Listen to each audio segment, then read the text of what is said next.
functional medicine and women's herbalism. I'm a gal who got diagnosed with PCOS at the age of 18, and it was kind of a turning point in my life. I remember being in the doctor's office and sitting in one of those white crinkly robes, you know what I'm talking about, and having an appointment with Wanda, the ultrasound wand, and the doctor coming in afterwards, still in this white crinkly robe, and he said, well, I was right. You do have PCOS.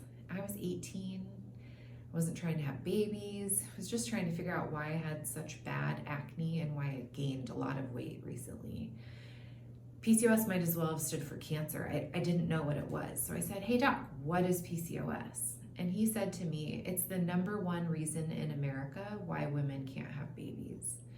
Now, if this was a movie, this would have been that moment in Bridget Jones' Diary where the rain starts falling, I walk back to my apartment, probably fall down on the stairs on the way up, get a chocolate cake, and watch movies for a week. It was a low point for me. I was not ready to have children then, but all I ever wanted to be when I grew up was a mom.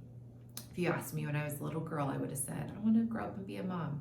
I had a stay-at-home mom myself, and really that was probably one of my loftiest intentions with my life. And in that moment, the doctor kind of took that away from me.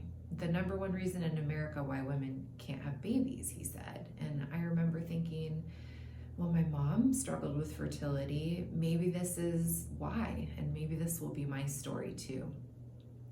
So I asked the doctor, what can I do about it? And he told me to go back on the hormonal birth control pill, and he told me to go on a medication called metformin. And I asked what metformin was. I was familiar with the pill. I had already been on it and had recently come off of it, actually. And he said, well, metformin's a drug we give diabetics, and it might help you lose the weight you just gained. That's my other piece of advice. You need to go about losing the weight you just gained, which I had gained about 60 pounds in 3 months. So that's like 20 pounds a month. That's almost a pound a day. I was gaining that weight while running 20 to 25 miles per week and training for a half marathon. So it didn't really check out. I mean, I wasn't eating great, but I wasn't eating terribly. Nothing to warrant that type of rapid weight gain. And the doctor basically told me, take these pills and lose weight. And I said, well, what do I do when I want to have a baby if you're just going to put me on hormones? And he said, well, come back when you're ready for that. We have other medications, essentially telling me this is how you manage PCOS. You do it with medications.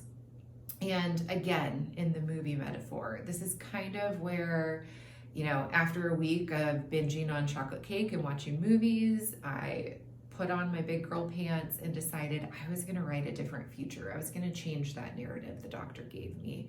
I knew there had to be more to it. So I went back. I was living in Boise, Idaho at the time. I was doing a Christian leadership and Bible study training that was 2 years long. And I went back and started in my spare time reading any book I could find on nutrition. And I decided when I was done with this Christian program that I was going to go to school to become a dietitian. Didn't even really know what that was at that point, but I knew nutrition had to play a role in what was going on. If I gained that much weight, I needed to be able to find a way to lose that much weight. And I kind of sought out any information I could find, a naturopathic doctor, an acupuncturist, a nutritionist. The only thing I didn't ever actually go see was a dietitian, my intended profession. And I spent the next number of years putting myself through school, learning how to treat my own body, trying different diets out, trying different exercises out, trying different supplements out and medications out, and did successfully become a dietitian. And around the time I was in my internship to become a dietitian, I met my now husband. But when I was dating him, I remember talking with him and saying to him, if we end up together and if you want to have children, it may be difficult for us because I have this condition. It's called PCOS. And he was unfazed by it. Kind of whatever may come, and I am here for it because you're my person. And that was really reassuring to me. And I hope that that gives you some hope as well. When we got married, my cycles were consistent, but they were still pretty long. I had a period bleed about every 2 to 3 months, and I didn't know if I was personally ovulating. And kind of throughout our fertility journey, I had a number of steps along the way. I didn't want to start with pressure because my sister and my mother had struggled with infertility. So we just spent the first year of being married not really trying, but not really not trying. You get my drift. And nothing happened. So we'd moved across the country and I went to a new OB and I said, I went in for an appointment and said, we're trying to get pregnant, but I have PCOS. And one of the first things she said to me was, I kind of doubt you have PCOS because you're not overweight. Which should have been a clue to me at that point because I was starting to become my own PCOS expert, that's not actually true. Any body size can have the PCOS diagnosis. Even though most of us struggle with weight and insulin resistance, not everybody with PCOS is overweight. So I took that as a cue to start asking her other questions. So we're trying to get pregnant. I'm not sure if I'm ovulating. And she kind of grabbed onto that sentence and said, well, this is the question we need to answer. Are you ovulating? I said, great. I don't know how to figure that out. And she said, well, go home, go on Amazon, buy a really big kit of ovulation predictor tests and start using those. You test them with urine. And I said, well, when in my cycle should I start? I have like 60 to 75 day cycles. And she said, day 14, which that again should have been a clue to me that she actually had no idea about my cycles. If you're ovulating in a 60 to 90 day cycle, it's in the last 2 weeks of that cycle, not the first 2 weeks of the cycle. Nevertheless, I did go buy a bunch of ovulation predictor kits, and I actually dusted off a book that my sister had given me around the time I got married called Taking Charge of Your Fertility. And it was the first step of mine to kind of enter the body literacy realm of understanding my own menstrual cycle and how it communicated things to me about ovulation, fertility, and overall health. So at that point, I realized the OB didn't have much to offer me other than medication and half-baked advice. And so I started, at this point, I was already a dietitian. I'd already gotten a degree in nutrition and biology, and I had a sciencey brain. I knew how to dig into literature reviews and articles and see what I could find out about my own body and what I could do to improve my fertility. I used to joke with my husband. He would walk into either our living room or our bedroom and say, how's it going, Dr. Johnson? Because it looked like I was doing a dissertation. I had hundreds, maybe near 1,000 different articles that I had read and earmarked and highlighted and read again about anything related to PCOS, hormones, supplements, cycle regulation, fertility treatments, nutrition, and on and on. If there was something that could have been a part of the piece of the puzzle, I had read it, I had highlighted it, and I had read it again.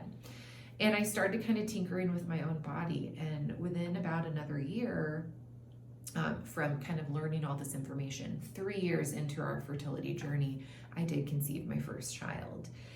And at that point, I had opened up my private practice in town, and I went and knocked on every OB and fertility doctor's doors that would let me in and say, hey, send me your PCOS patients, and I can work on nutrition and lifestyle factors in kind of companion to what you're working on them with. And it started just being really slow but consistent.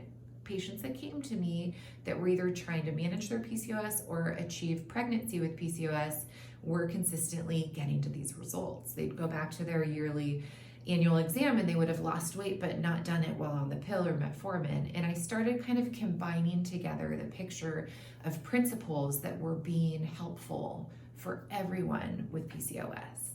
Blood sugar balance, working on circadian rhythm regulation, improving sleep and stress levels, and getting bodies moving in a way that was joyful and sustainable, and really working on kind of nutrient-dense diets where no foods were off the table, but we were really building a plate that had balance and color and left people without feeling fatigued or needing to nap after a meal, which is something that I really struggled with in the very lowest points of my PCOS journey. At this point, I'm 36 years old, diagnosed at 18. I've lived as much of my life knowing that I have PCOS as prior to my diagnosis. I have at this point treated many hundreds of women and couples with PCOS trying to conceive or trying to manage their PCOS, and I now have 3 PCOS miracle babies, 2 little girls, and most recently I have a 5-month-old baby boy as of the time of this recording. I have a flourishing Instagram account that has lots of free information for you on how to manage your PCOS. I have a fertility podcast that I co-host with another functional medicine dietitian. We have over 90 episodes at this point that are absolutely free that you can go binge through and learn more about your fertility with PCOS. And this is my newest creation. This is a new free YouTube channel where I can give you bite-sized information, introduce you to success stories, review products, review diets, answer your questions about PCOS. And I'm honored that you're here. So I would ask if you have been touched by my story in any way that you would subscribe to this YouTube channel and go check out my other resources on Instagram at PCOS Fertility Nutrition, or on my website, PCOSfertilitynutrition.com, or my podcast, Food, Freedom, and Fertility. It's a picture of me and one of my best friends. It's also dietitian and functional medicine fertility. And you'll see our picture of ourselves walking on the beach, and that's us. So welcome, I'm glad you're here. Please leave comments or questions below this video as well so that I can answer them or use them as kind of inspiration for future posts. I am so happy to be here, and I'm so happy you're here with me. You are not alone in this PCOS journey. I will teach you and empower you with science-based information and a whole lot of compassion from a woman who's walked this walk herself.